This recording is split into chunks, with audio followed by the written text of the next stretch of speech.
waxaan hambalyeynaya marka hore commissionka qaranka Somaliland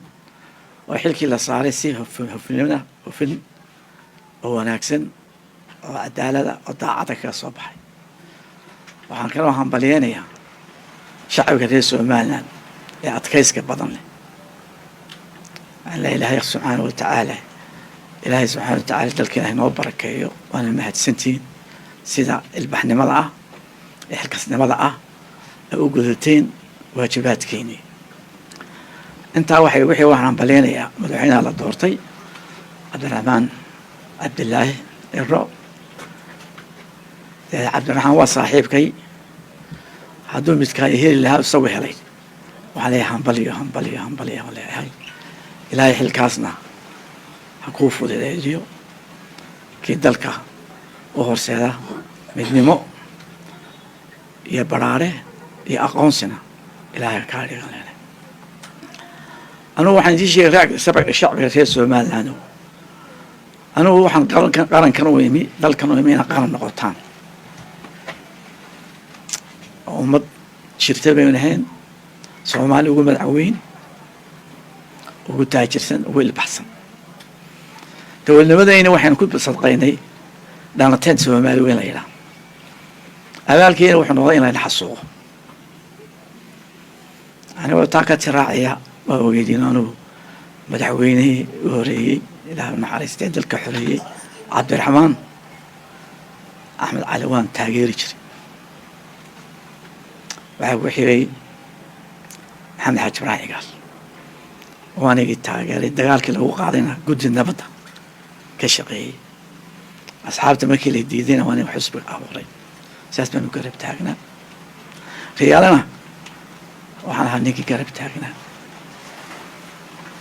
سنة إلى خير سيرة يا كحيي لا ونحرسته كنا كورابي إسنا وجدينه دولة الله شقيني ما كانوا هرتا قف قرن ويه بان هاي كرسي وما يمن حلكو يساري هاي حلك هذا سارن كله كلا دورته مدحوينها كيس يسارن أنا دل كان جوجو Somaliland ولقي $100 مشاركة مقادا ولا شيء ذلك مقادا حاجة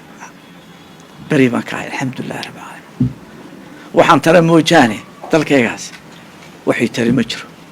شعب غير Somaliland بهالكا يستاوي قف إلى فيصل وحبان ترى قف إلى وحبي ترى موجاني هي ميس لا سبحانه وتعالى وأنا واجب إصرارا أنا قفاني ما أنتنا هالكي بان خميسية الحمد لله رب العالمين انت النور هاي دلكي وحنو قوان كرو وحنو قوانية قولي دبال دقيسي هو انتهين وحنو شيئية دمان دمالي والنور هاي ولو ولا تاقيني واحتركي قد دلكي يدفاعي قرنك ولا تاقيني على شعب غير Somaliland إلهي دبركيو دولتنا وحالي هول بدن باينو تعالى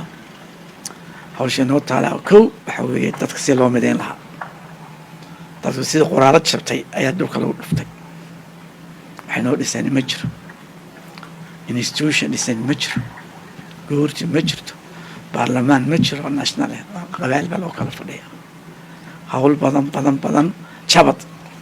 laga guuray ayaa maanta la isku soo wareejiyay insha Allah ta'ala in gamca la isqabsado وأولادي نومي دحين دادك waxaan ku tartamin wanaag ana kaaga fiican xilkay ana kaaga fiican ayuha xilkeen laakiin cadaawad shakhsiyadii hatred inoo dhaxaynin hal issaamaxo dawladda la isgarab taago hal isgarab taago adooga